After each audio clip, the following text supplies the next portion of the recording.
خب با توابع خطی آشنا شدیم. بقیه توابع ساده‌ای که داشتیم توابع چند جمله‌ای بودن. خب این بار پس داریم با توابع ساده توابع چند جمله‌ای رو می‌خوایم بررسی بکنیم. خط‌ها نمونه درجه یک چند جمله‌ای خب بودن. یه چند جمله‌ای تو حالت کلی یه همچین چیزیه، مثلا هست یه عددی ضرب در x به توان n به اضافه یه عدد دیگه‌ای ضرب در x به توان n منهای یک به اضافه همینجوری تا مثلا یه عددی ضرب در x به اضافه یه عدد ثابتی.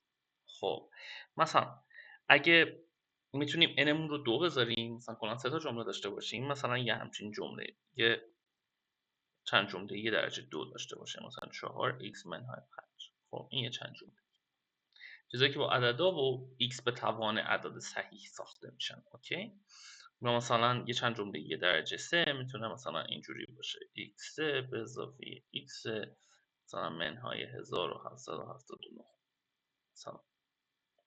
خب اینا مثالای چند جمله‌یان و چند جمله‌یا دیگه پیچیده میشن دیگه. وقتی درجه میره بالا دستتون بازه واسه انتخاب ضرایب، هر کدوم یه تأثیری میذارن و این تأثیرها معمولا ساده نمیشه دیدشون، خیلی پیچیده است اثرشون و شاید راحت در این اثر همون عدد ثابته است که نمودار رو بالا یا پایین میبره. خب ولی خب بیایم یه سری چیزای کلی بگیم در مورد اینها. مثلا از چند جمله‌ای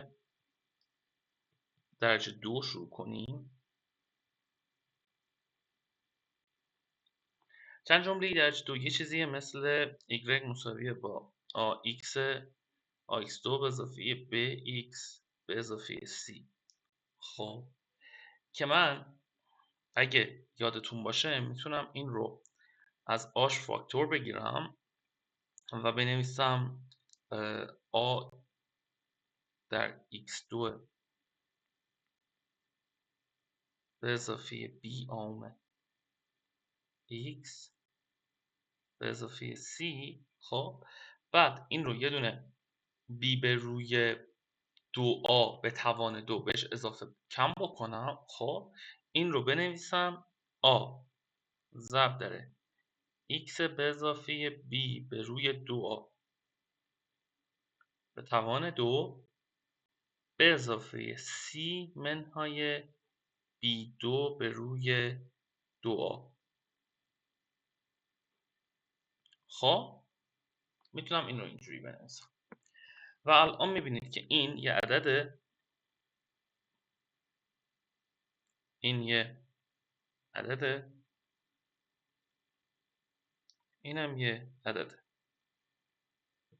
خب مثلا میتونستیم اینو اینجوری در نظر بگیریم از همون اول، مثلا m مثلا چه میدونم یه سه تا چیز، حالا a که خود a در x به اضافه m یا r به توان 2 به اضافه s.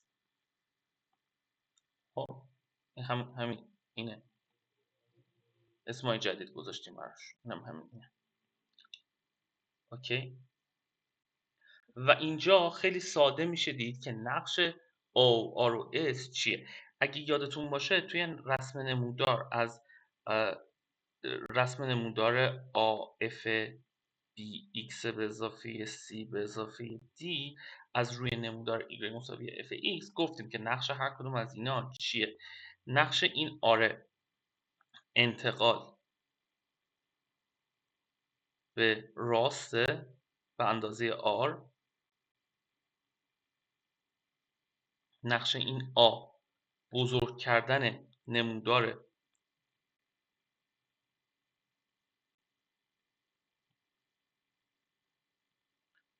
به اندازه آره به اندازه آ، یعنی بزرگ کردن مقادیرش، و نقش این اس بالا بردن نمودار به اندازه اس. خب پس اینجا هم اگه نگاه کنیم میبینیم که این اس وابستگی داره به B و آ، یعنی اگه این آ و B رو ما شروع کنیم دستکاری کردن نمودار بالا پایین میشه. خب اگه B و A رو دستکاری بکنیم میبینید که نمودار به چپ و راست منتقل میشه. خب ولی اسکیل فقط به آ بستگی داره. خب یعنی فقط آ که میتونه نمودارتون رو بزرگ یا کوچیک بکنه. ولی اگه آ رو ثابت نگه دارید، خب یعنی این آ ثابت باشه، مخرج این هم ثابت میشه. خب اون وقت همین که ب رو عوض بکنید نمودار رو چپ و راست میبره. خب یعنی اگه آ و سی رو ثابت نگه دارید، یعنی این ثابت باشه، این هم ثابت باشه، مخرج این هم ثابت باشه، در این صورت بی رو اگه کم و زیاد بکنید انگار که آر رو کم و زیاد کردید، ولی فقط تقسیم بر 2 شده. یعنی آ هر چقدر بزرگتر باشه اثر بی رو خنثی‌تر میکنه. اوکی. و عوض کردن بی صرفا چپ و راست میبره نمودارتون رو، و عوض کردن سی با ثابت نگه داشتن بی و آ، دقیقا اگه سی رو یک واحد زیاد کنید اینجا میبینید دقیقا اس هم یک واحد زیاد میشه. خب یعنی سی دقیقا اثرش اینه که بالا یا پایین میبره اگه آ و ب ثابت باشن. خب پس بیایم حالا قبل از اینکه نمودار رو ببینیم یه چیز دیگر هم من میخوام بگم. پس اثرها رو فهمیدیم دیگه. آ بزرگ میکنه اگه بی و سی ثابت باشن. خب یعنی بی و سی مهم نیست واقعا، ولی حالا دست نزنیم بهشون. بی و سی رو ثابت نگه داریم، آ رو بزرگ کنیم، نمودار بزرگتر میشه، ولی همزمان این دوتا عدد هم روشون تاثیر گذاشته میشه. یعنی یه خورده اس عوض میشه، یه خورده این آر عوض میشه. خب در نتیجه زیاد کردن همینجوری آر اینجوری نیست که فقط نمودار رو بزرگ کنه، تکونش هم میده. خب ولی اگه آ و ب ثابت باشن، سی رو تغییر بدیم، سی نمودار را بالا میبرد، بالا پایینش میکنه، این جا به جا هم میکند.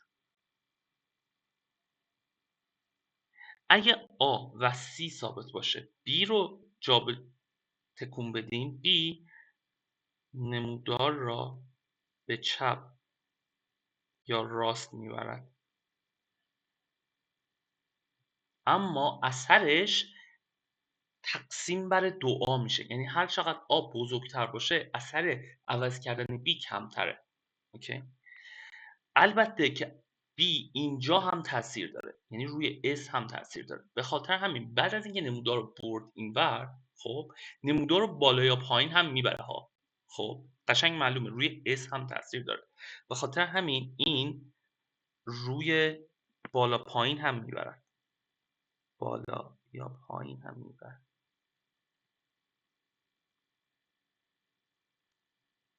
خلاصه یه رفتار پیچیده‌ای، ولی یه رفتار خیلی قشنگ ساده دیگه ای هست. اونم اینه که اگر x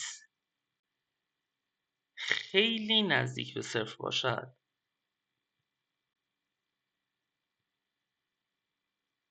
مثلا فرض کنید x حدوداً هست 0.001. خب در این صورت x2 دیگه خیلی نزدیک به صفره، یعنی میشه 0.0000001.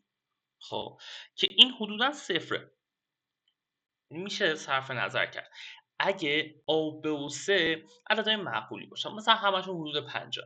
خب در این صورت چه اتفاقی میفته؟ در این صورت مقدار y مساویه با ax2 به اضافه bx به اضافه c حدودا مساوی میشه با همون bx به اضافه c.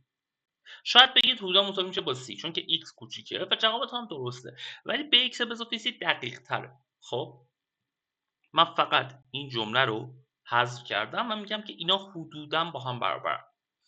نتیجه چیه؟ نتیجه اینه که شما هر چقدر هم آ رو تغییر بدید، حالا هر چقدر هم نه، اگر آ رو تغییر دهید کمی، انقدری که آ انقدر بزرگ نشه که اثر این 1,000,000,000 مثلا از بین ببره، 1,000,000,000 آ رو نذارید 1,000,000، ماکسیموم مثلا همون 10 اینا باشه. خب که هنوز بشه از این صرف نظر کرد. تا وقتی که بشه از این صرف نظر کرد y مثل به x به اضافه c است، نزدیک صفر، در نزدیکی x مساوی صفر. یعنی چی؟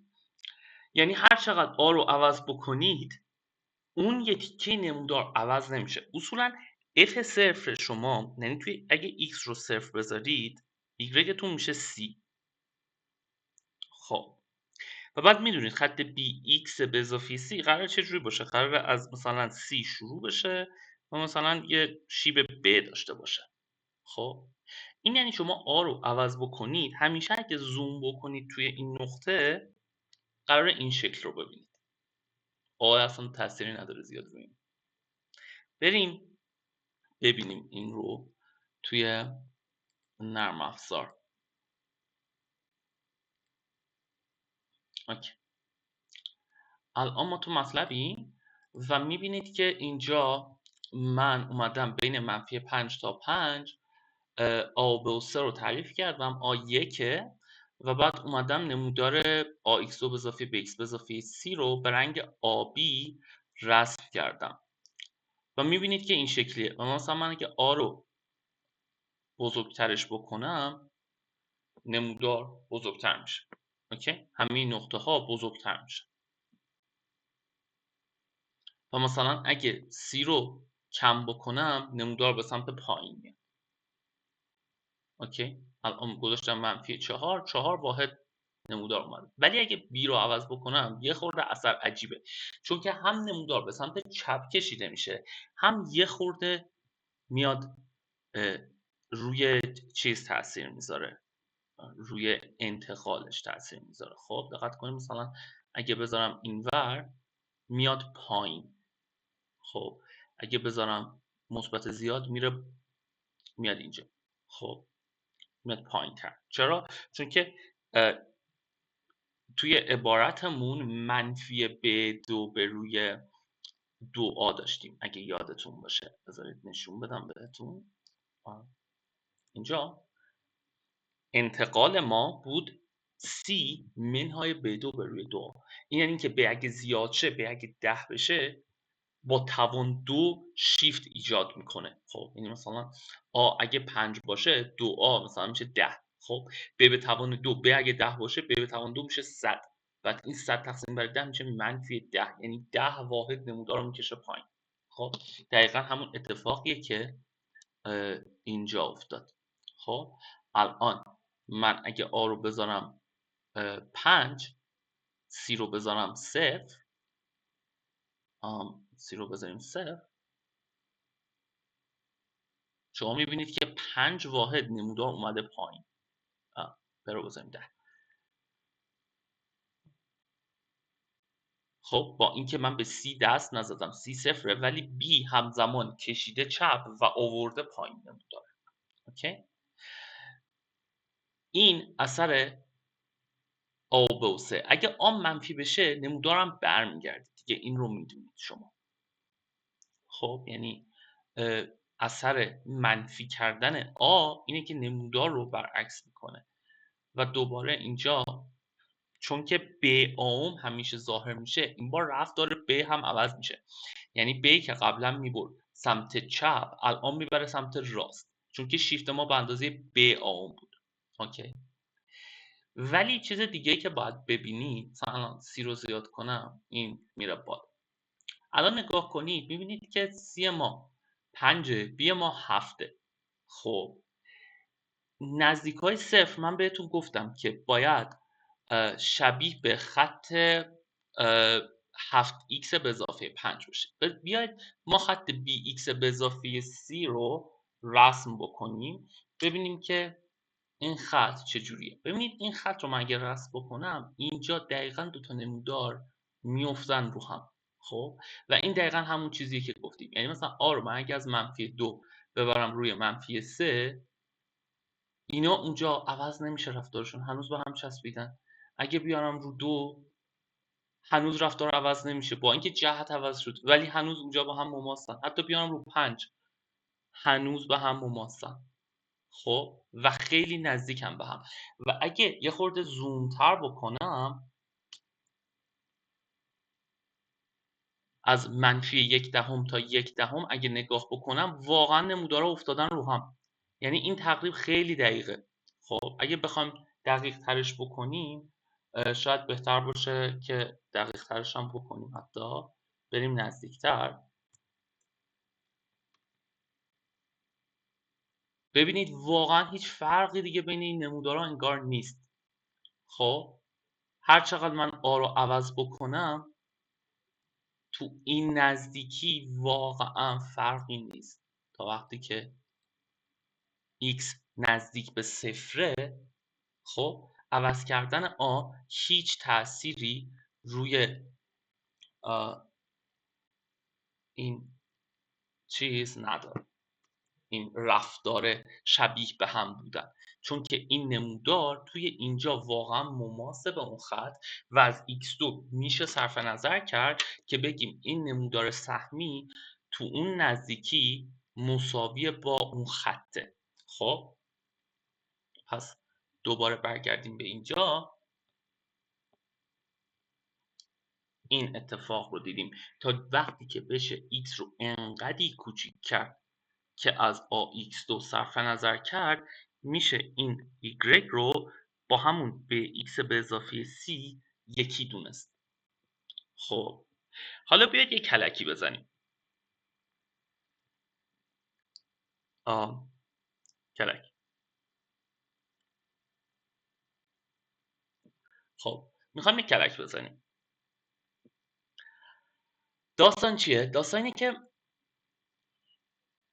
ما فهمیدیم که اگه چند جمله‌ای درجه 2 داشته باشیم، مثلا y مساویه با ax2 به اضافه bx به اضافه c، تا وقتی که x نزدیک به صفره من میتونم y رو تقریب بزنم با bx به اضافه c. خب این رو یاد گرفتیم. حالا اگه میخواستیم یه جای دیگه تقریب بزنیم چی؟ آیا میتونیم از این استفاده کنیم که یه جای دیگه تقریب بزنیم؟ مثلا فرض کنید y هست 2x2 منهای 3x به اضافه 1.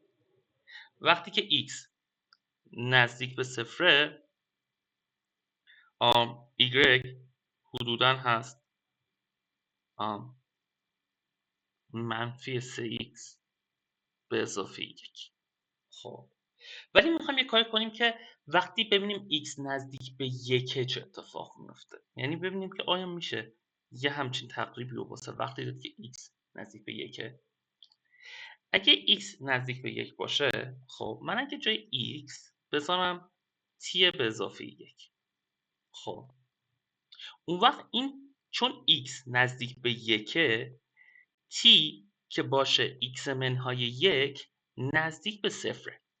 خب من اگه t رو بذارم توی این معادله، توی y مساویه با 2 t به اضافه 1 به توان 2 منهای 3 برابر t به اضافه 1 به اضافه 1. خب این رو باز کنم چه اتفاقی میفته؟ این میشه 2t2 مثل قبل به اضافه 4t به اضافه 2 منهای 3t منهای 3 به اضافه 1. خب این 4t با این 3t ساده میشه، جواب میشه t.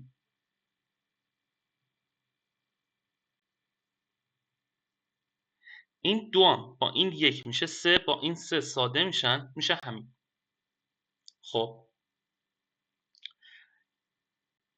و چون t نزدیک به صفره، این t نزدیک به صفره، این عبارت نزدیک به همون t، یعنی عبارت درجه 2 رو تونستیم از بین ببریم. خب و چون t بود x منهای 1، این همون x منهای 1. پس y که همین y بود حدوداً هست x منهای 1 توی نزدیکی 1. خب پس وقتی x حدوداً 1 y حدوداً هست x منهای 1. بیایید بریم توی نرم افزار ببینیم این اتفاق واقعا میفته یا نه. من میرم روی مطلب و سعی میکنم اینجا همین کار رو بکنم. تابمون بود آش بود 2، بیش بود منفی 3، سیش هم بود 1.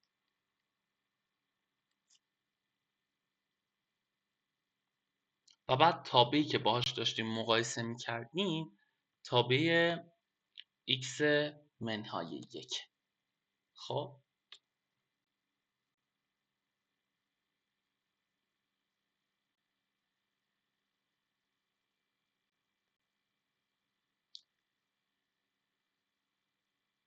میبینید این دوتا انگار که اینجا به هم چسبیدن. پس من اگه یه خورده از 1 کم بکنم، مثلا بگم که از 0.95 برای من رسم بکن تا 1.05.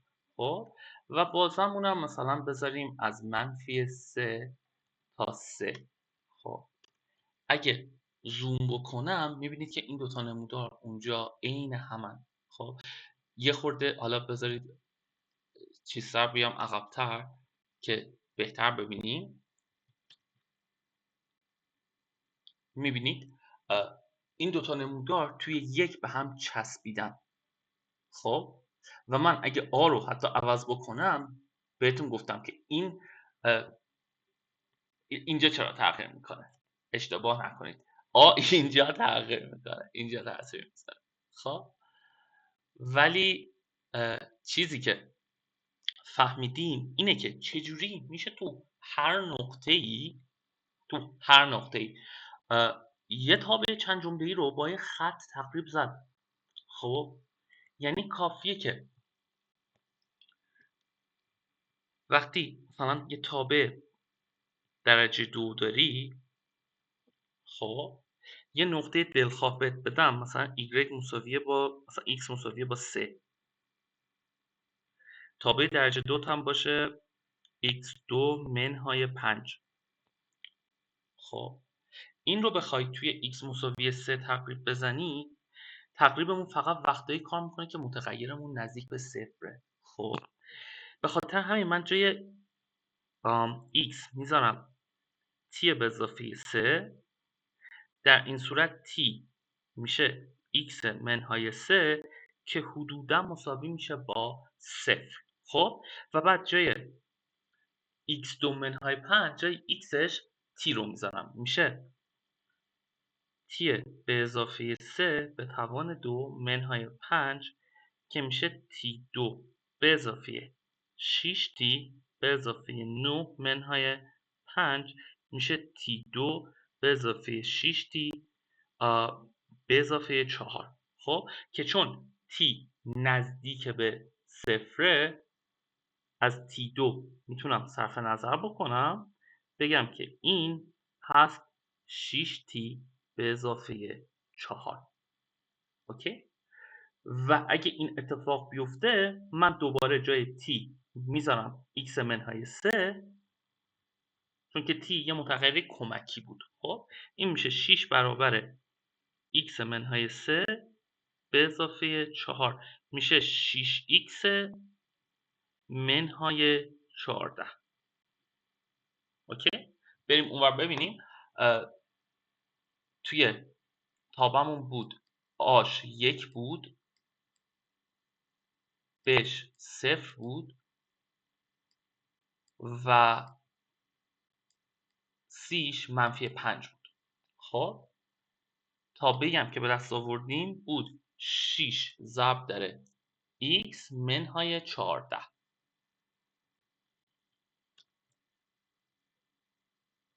البته من باید زوم این رو هم درست بکنم. حل 3 میخواست بذارید اول از منفی 5 تا 5 ببینیمش.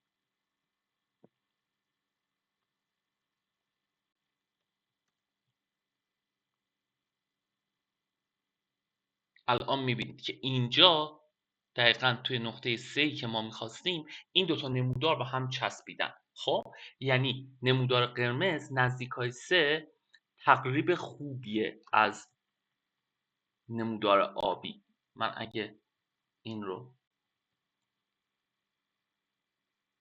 چیز کنم توی 3 تابع چند میشه؟ میشه 4 دیگه. پس من با هلوش 4 رو نگاه بکنم. مثلا بگیم 3 تا 5 محور ایگرگ.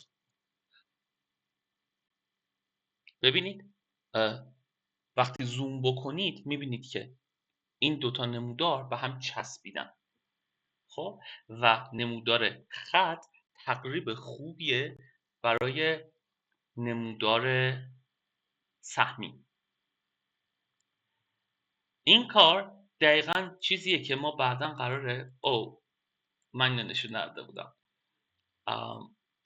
بریم اینجا یه بار دیگه من زوم رو برگردونم.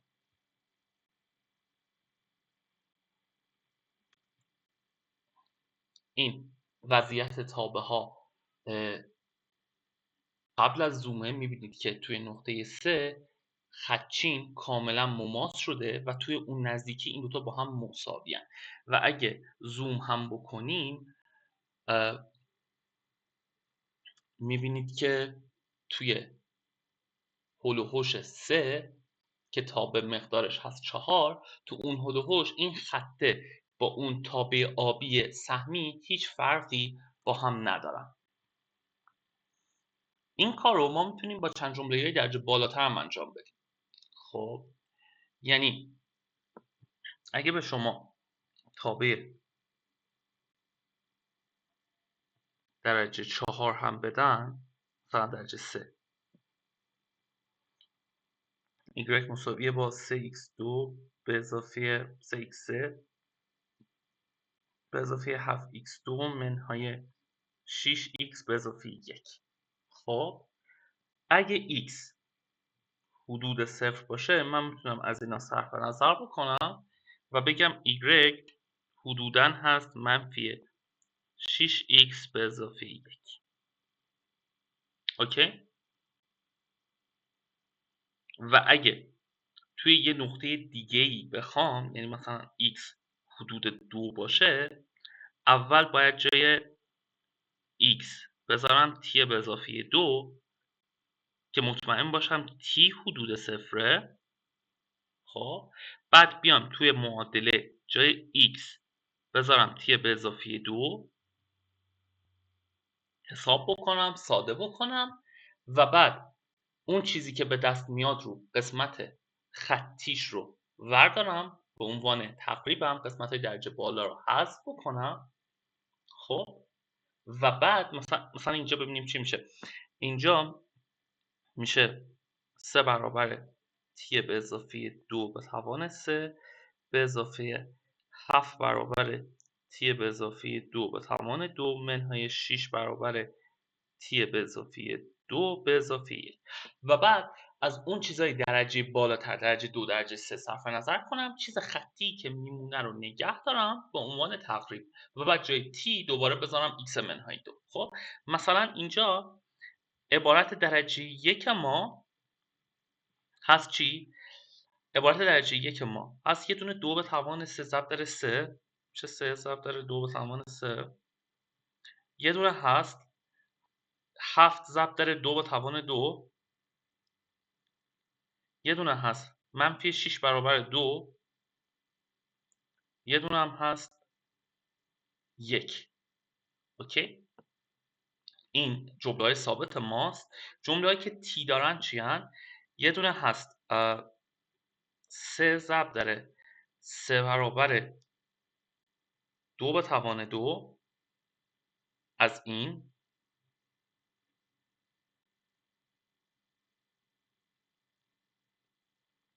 یه دونه هم هست 2 برابر این در این، یعنی 4 تی که اون ضرب در 7 شده باید بشه 7 ضرب در 4. خب یه دونه هم منهای 6 از اینجا میاد به اضافه یه چیزی ضرب در تی 2 به اضافه 3 تی 3. چون که هیچ چیزی روی ضریب T3 تاثیر نمیذاره. خب دیگه الان قرار از اینا صرف نظر بکنیم، چون که اینا توانایی درجه بالاترن و چیزی که میمونه میشه این میشه حدوداً 3 8 24 تا به اضافه 7 ضرب در 4 28. پس میشه 24 به اضافه 28 میشه 52 منهای 12 میشه 40 به اضافه 1 میشه 41 به اضافه این 4 این 9 میشه 36 به اضافه 20 منهای 6 میشه 30 به اضافه 28 میشه 58 تی و بعد جای تی میذارم x منهای 2 میشه 41 به اضافه 58 در x منهای 2 که میشه 58x منهای این 58 ضرب در منفی 2 به اضافه 41 میشه یه دونش رو اگه کم بکنیم میشه 17 تا میشه 17 به اضافه 58 که میشه 75 اگه اشتباه نکنم. خب میشه این. پس بریم اینا رو رسم بکنیم. یه لحظه بیایم اینجا بگیم که اینو تمومش بکنیم. بیایم اینجا بگیم که x از هلوهوش همون فعلا منفی 5 تا 5 رو نگه داریم. منفی 5 تا 5 ایگرگمون بود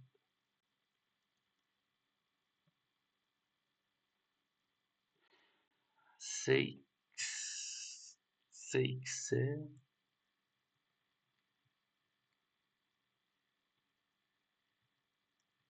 ایکس به اضافه 7 ایکس 2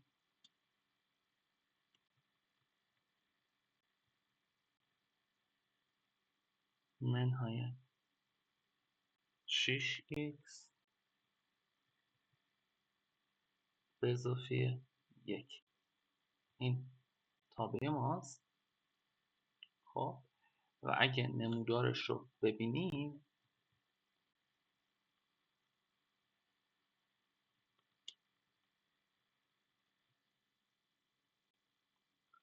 یه همچین نموداری داره. اوکی. حالا میخوام ببینیم حدود 2 چه بلایی سر این میاد. خب 2 مثلا میشه یه همچین جایی که مقدار عددیش حدوداً نزدیک 40-50. خب من میام این خطی که داشتیم رو هم رسم میکنم. میگم که نمودار قبلی رو نگه دار، بیا یه نمودار دیگه رسم کن برای من. نمودار 58x منهای 75.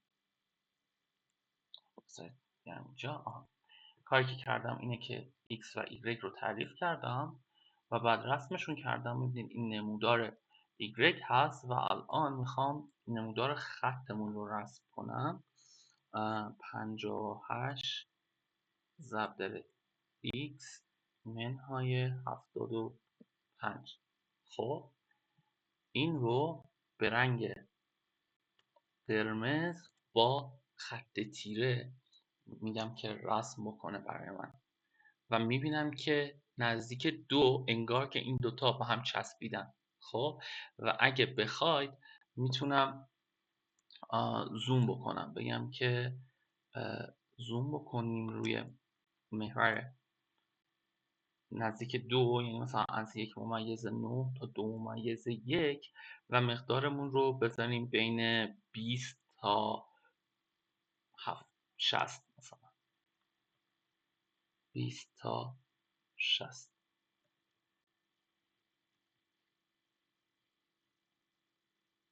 الان میبینید که نمودارا به هم واقعا مماسن. خب یعنی شاید بهتر دیده نشه الان، ولی یه خورده زوم رو من حتی بیارم عقب‌تر، میبینید واقعا نمودارا افتادن روی هم، انقدری که نمیشه به این سادگی حتی دید که دو تا نمودار هست.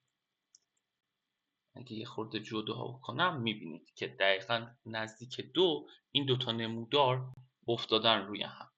اوکی؟ پس اینجوری شما میتونید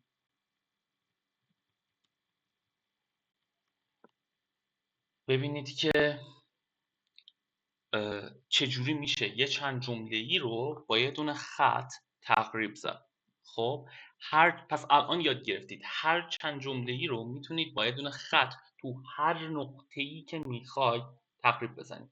تو هر نقطه‌ای که میخواید کافیه اون نقطه رو انتقالش بدید انگار به مبدأ با تی به اضافه اون نقطه. خب مثلا میخواید توی 3 بدونید مقدارش چی میشه، با 3 به اضافه مثلا تی انتقال بدید به مبدأ یه جوری که تی انگار حدود صفره. خب بعد جاگذاری کنید همه چیز ساده بشه، اون عبارت خطی رو به عنوان تقریبش در نظر بگیرید. اوکی؟ این خیلی کار ساده ایه و انتظار میره که شما بتونید این رو انجام بدید. اگه یه لحظه برگردیم به نوشته ها، اینجا که ما این رو پیدا کردیم ببینید داره چی میگه به ما. یادتونه اون بحث m گفتیم y میشه y صرف به اضافه m در x منهای x صرف به عنوان نمودار خط. خب این داره چی میگه؟ داره میگه 41 داره میگه y ما حدوداً هست 41 به اضافه 58 برابر x منهای 2. داره میگه تابع ما از نقطه 2 و 41 میگذره و شیبش 58. خب پس نقطه A 2 و 41 این روی نموداره. باور ندارید برید چک کنید. خب کافیه x رو 2 بذارید دیگه. اگه x رو 2 بذارید انگار t رو 0 گذاشتید و اون وقت این ساده میشه و این عبارت همون 41 که به دست آوردیم. خب این نقطه روی نموداره و این 58 شیب خط مماسه. ما بعداً به این 58 میگیم مشتق تابع در نقطه 2. خب قراره به ما این شیب رو بده، ولی الان دیدیم حتی بدون مشتق بدون اینکه کار بکنیم تونستیم تقریب خطی پیدا بکنیم. یعنی تونستیم یه تابع پیچیده رو مثلا درجه 3 رو با یه تابع درجه 1 تو نزدیکی هر نقطه و اول باید نقطه رو مشخص کنیم. دقت کنید که این تقریب همه جا درست نیست. یه نقطه رو اول مشخص کنیم. من حول و حوش اون نقطه میتونم بهت بگم که جای اینکه تابع درجه 3 در نظر بگیری بیا این تابع درجه 1 رو در نظر بگیر، عدداشون حدودا شبیه همه. خب و بعد اگه میخوای بری نقطه بعدی بیا یه خط دیگه من واسات پیدا میکنم. یعنی جای اینکه کل تابع رو در نظر بگیری تابع رو یه جوری انگار خطه کوچولو در نظر میگیری که به هم چسبیدن. اوکی؟ یه خورده زیاد شد ولی ارزش رو داشت. تونستیم بفهمیم که چند جمله‌ای ها چه شکلی هن. خب یعنی حالتهای چند جمله درجه 2 رو دیدیم در اصل، آ و س رو اثرش رو دیدیم و بعد دیدیم که هر چند جمله‌ای درجه بالاتر رو هم میشه با یه چند جمله‌ای درجه 1 تقریب زد. میتونید این کار رو با چند جمله درجه 3 انجام بدید، با 4 انجام بدید، درجه 10 انجام بدید. کافیه فقط دوتای آخر رو نگه دارید حول صفر. اگه حول یه نقطه دیگه بود اول جاش بذارید تی به اضافه اون نقطه که تی بیفته حول صفر و بعد جایگذاری کنید، ساده کنید، بعدش فقط جمله خطی تی رو نگه دارید، جاش دوباره برگردونید ایکس منهای اون نقطه رو بذارید. اوکی؟ این خلاصه کاری بود که ما کردیم. تو حالت کلی واسه چند جمله‌ای ها یه سری اتفاق برقراره. اینا رو من یادآوری کنم سریع. یه چند جمله درجه دو میتونه حد اکثر 2 تا ریشه داشته باشه، یعنی مثلا یا اینجوریه، خب حالا به سمت پایین، یا مماسه، یا کلا خب و ریشه نداره. اینجا دلتاش منفیه، اینجا دلتاش صفره، توی اینکه 2 تا ریشه داره دلتاش مثبته. اوکی. یه چند جمله این چند جمله درجه دو. چند جمله درجه سه همیشه یه ریشه حقیقی داره. خب در نتیجه یا مثلا یه ریشه داره این شکلی، یا مثلا نمودارش این شکلیه، خب بر نمیگرده پایین، این بر میگرده پایین، این بر نمیگرده پایین. مثلا ممکنه اینجوری باشه، یا ممکنه کلا اینجوری باشه، مثلا 3 تا ریشه داشته باشه، یا ممکنه خب منفی اینا باشه، اینجوری باشه. خب کلا یا یه ریشه داره یا 3 تا ریشه داره. اگه 3 تا ریشه داشته باشه 100% یه وضعیت اینجوری داره. اگه ضریب اولش مثبت باشه قرار بره به مثبت بی‌نهایت، به خاطر همین آخرش سرش باید به سمت بالا باشه. اگه ضریب بزرگترینش منفی باشه آخرش باید بره به سمت منفی بی‌نهایت، پس باید سرش به سمت پایین باشه. خب مثل سهمی که اگه آ منفی بود سرش میافتاد پایین، اینم همینه، اگه ضریب اولش منفی باشه سرش میفته پایین. این چند جمله درجه 3. چند جمله درجه 4 رو هم الان دیگه میدونید دیگه. چند جمله درجه 4 لزوما صفر نداره. خب پس یا مثلا یه همچین رابطه اتفاقیه، یا مثلا اینجوریه، حتی اینو بد کشیدم. خب در هر صورت جفتشون یا باید برن بالا یا باید بیان پایین. یا مثلا یه ریشه داره، یه ریشهش دوباره مثل اینه، انگار همینا آوردیم پایین. میتونه 2 تا ریشه داشته باشه، مثلا اینجوری. نمیتونه 3 تا ریشه داشته باشه، چون اگه 3 تا ریشه داشته باشه میتونید اون 3 تا ریشه رو بکشید تقسیم کنید بکشید بیرون، چیزی که میمونه درجه 1، پس اون هم قرار ریشه باشه. خب میتونه 4 تا ریشه داشته باشه، یعنی میتونه اینجوری باشه. خب پس یا 2 تا ریشه داره یا 4 تا ریشه داره. پس ریشه ها 2 تا 2 تا دارن زیاد میشن.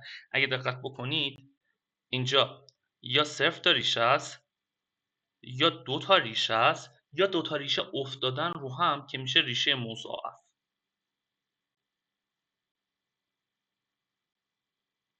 خب این هم ولی 2 تا ریشه است. خب یه ریشه نیست راستش رو بخواد، یعنی اینجا که میگیم یه ریشه داره در اصل 2 تا ریشه داره. خب پس مثلا x منهای 1 توان 2 بار باید شمرده بشه. اینجا هم 2 تا 2 تا داره زیاد میشه، یا یه دونه ریشه داره یا 3 تا ریشه داره. خب اینجا هم یا ریشه نداره یا 2 تا ریشه داره یا 4 تا ریشه داره. البته اینا میتونن مضاعف باشن، میتونن بیفتن رو هم دیگه. پس درجه 5 هم الان میدونید درجه 5 همیشه یه ریشه داره، یا ریشه هاش بیشترن 3 تا یا ریشه هاش بیشترن 5 تا. و دوباره درجه 6 یا ریشه نداره یا 2 تا داره یا 4 تا داره یا 6 تا داره و همینجوری. و هر چقدر که اینجوری باشه پیچیده تر میشه دیگه. مثلا یه عبارت درجه 6 بار میتونه ریشه داشته باشه. خب این همچین چیزی باشه. ولی مثلا میتونه اینجا رو دیگه مثلا بر نگرده، یه همچین اتفاق واسش بیفته. خب ولی تو حالت کلی میتونه تا 6 تا ریشه داشته باشه. خب این کل چیزایی که راجع به چند جمله یا باید بدونید فعلا. یعنی باید کلی چیزای دیگه هم بدونید، این صرفا یادآوری بود که چند جمله یا ریشه هاشون اینجوریه، به بی‌نهایت میرن بسته به اینکه ضریب اولشون مثلا اون ضریب اول مثلا اگه 4 مثلا 3 x6 داشته باشیم، این 3 مثبته، پس آخرش باید به سمت بالا باشه، بره به سمت بی‌نهایت. اگه منفی بود باید آخرش به سمت پایین باشه، باید بره منفی بی‌نهایت. در نتیجه نمودارش باید اینجوری باشه مثلا. خب میره به سمت پایین. بعد اینکه ریشه هاشون دو تا زیاد میشه، پس یا مثلا هیچی نداره یا 2 تا داره یا 4 تا داره. اگه درجهش زوج باشه، اگه درجهش فرد باشه همیشه یکی رو داره. خب بعد از اون یه دونه شروع میشه، یا 3 تا داره یا 5 تا داره یا 7 تا داره تا ریشش. یعنی یه چند جمله‌ایه. این قضیه مهمه، قضیه اساسی جبر یک چند جمله‌ایه. درجه n حد اکثر n ریشه حقیقی دارد دقیقاً n ریشه مختلط دارد. خب حالا ما توی ادامه توی درس اصلی راجع به اعداد مختلط حرف میزنیم و میگیم که چجوری میشه که اون ریشه ها که انگار گم شدن رو پیدا کرد. خب یعنی اینی که اینجا میگیم که مثلا 2 تا ریشه داره ولی درجهش 6، انگاری 4 تا ریشهش گم شدن. خب اون 4 تا ریشه رو پیدا میکنیم.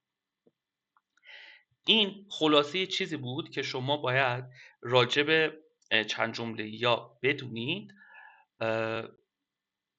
یه چیز دیگه هم هست که حالا چیز ساده ایه ولی خوبه که من یادآوری بکنم. خب اونم اینه که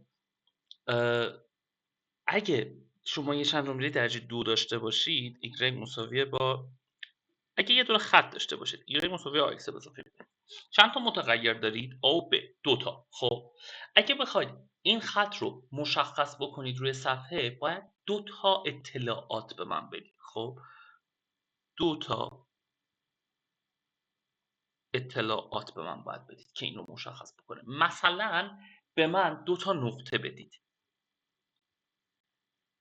هر کدوم از نقطه ها که روی این خط قرار باشن به من یک اطلاعات دارم میدن. خب حالا جمع اطلاعیه به من میدن. اگه میتونید جاش یه 2 تا اطلاعات دیگه به من بدید، اطلاعات مستقلا. مثلا یک نقطه بدید، یه دونه شیب بدید. مثلا بگید شیبش این هم هست، نقطه یعنی از این نقطه هم میگذره. من میتونم با اون فرمول y مساوی y0 به اضافه n در x منهای x0 پیداش بکنم. خب ولی اگه 2 تا نقطه به من بدید، من میام 2 معادل 2 مجهول مثلا میتونم بنویسم. می‌نویسم مثلا y0 میشه ax0 به اضافه b، y1 هم میشه ax1 به اضافه b. 2 معادل 2 مجهول a و b رو پیدا میکنم. خب پس همیشه باید 2 تا به من اطلاعات بدید در مورد خط، چون که 2 تا مجهول داره خط. خب یه جوری انگار 2 تا درجه آزادی داره. خب از 2 جهت آزاده و من 2 تا چیز میخوام که جلوی اینها رو بگیره، یه جوری مشخص بکنه دقیقا آ ب چند هستن. 2 تا اطلاعات مستقل. خب یعنی نمیتونی همون نقطه رو به من 2 بار بدی. اگه همون نقطه رو 2 بار بدی، این 2 تا اطلاعات مستقل نیستن اصلا. اگه تابتون درجه 2 باشه،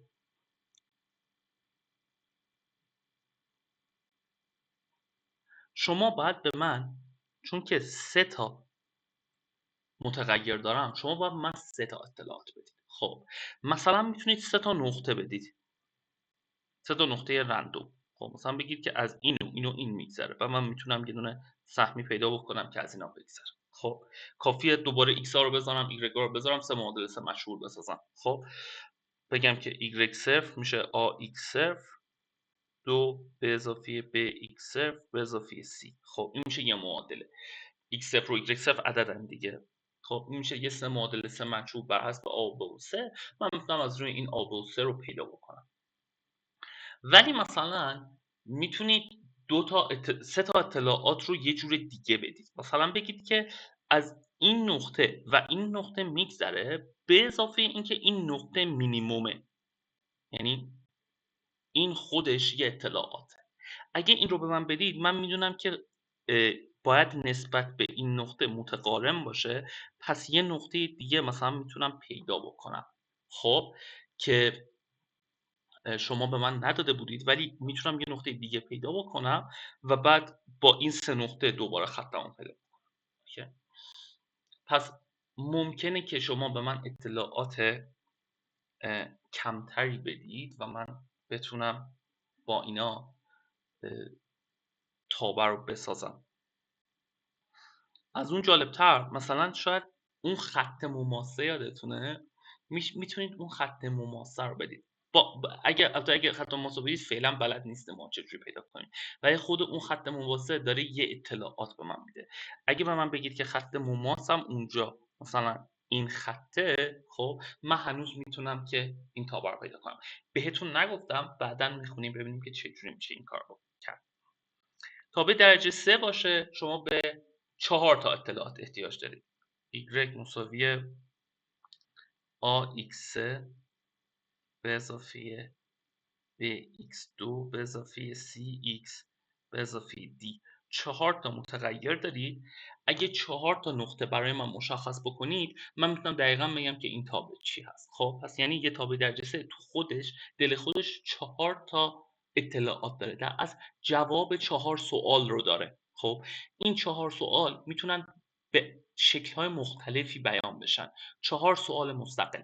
مثلا یه لیست از این 4 سوال مستقل اینه که A چیست، B چیست، C چیست، D چیست. خب اگه جواب اینا رو بدونیم ما تابع رو میدونیم. یه جواب دیگه ممکنه بگی که تابع در نقطه 1 چی میشه، 2 چی میشه، 3 چی میشه و 4 چی میشه. خب اگه من این 4 تا رو بدونم میدونم که تابع چیه. یا جواب 4 تا سوال دیگه، مثلا بدونم که توی مثلا این نقطه ها چیه و چه خطوطی داره. خب اینها خودشون 4 تا اطلاعات مختلفن. خب این کار که شما بیاید یه تابع درجه 3 رو با مشتقهاش مشخص بکنید و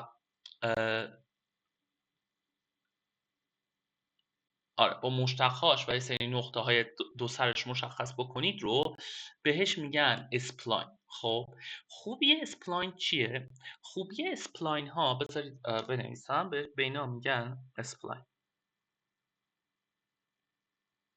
خب خوبی اسپلاین چیه؟ خوبی اسپلاین اینه که شما اگه یه شکل پیچیده داشته باشید میتونید به تیکه تیکش بکنید و توی هر تیکه این رو با یه تابع درجه 3 تقریب بزنید. بگید که این مثلا اینوری داره میاد، این داره اینوری میاد، این داره اینوری میاد. خب اینا رو ذخیره بکنید. خب و بعد بیاید این وسطا یه سری تابع درجه 3 پیدا بکنید که شکل شما رو خیلی خوب تقریب بزنن. خب به این کار میگن ساختن اسپلاین.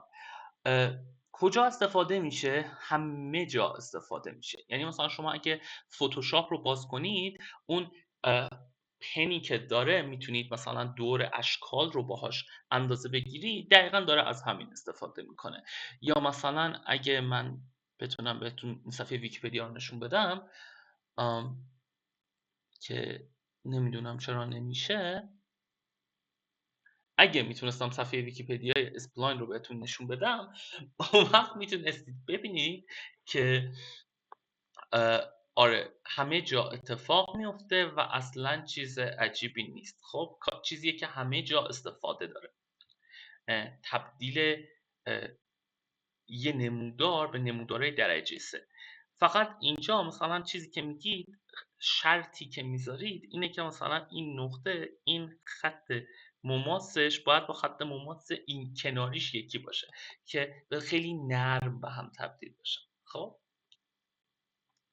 یعنی اینا واقعا کاربرد دارن. این چیزایی که داریم میخونیم اینجوری نیست که اصلا کاربرد نداشته باشه، صرفا واسه این باشه که ریاضی یک رو پاس کنیم. نه، واقعا کاربرد داره. پس فهمیدید که یه تابع درجه 3 تو خودش 4 تا سوال داره، 4 تا اطلاعات داره و من اگه 4 تا اطلاعات داشته باشم که مستقل باشه، از روش میتونم یه تابع درجه 3 بسازم. اوکی؟ همینطور در مورد تابع درجه بالا، مثلا یه تابع درجه 10 11 تا توش اطلاعات داره و من اگه 11 تا اطلاعات مختلف داشته باشم میتونم باهاش یه دونه تابع درجه 10 بسازم. همین. اینها به عنوان یادآوری چیزایی بود که ما باید از توابع چند جمله‌ای یادمون باشه.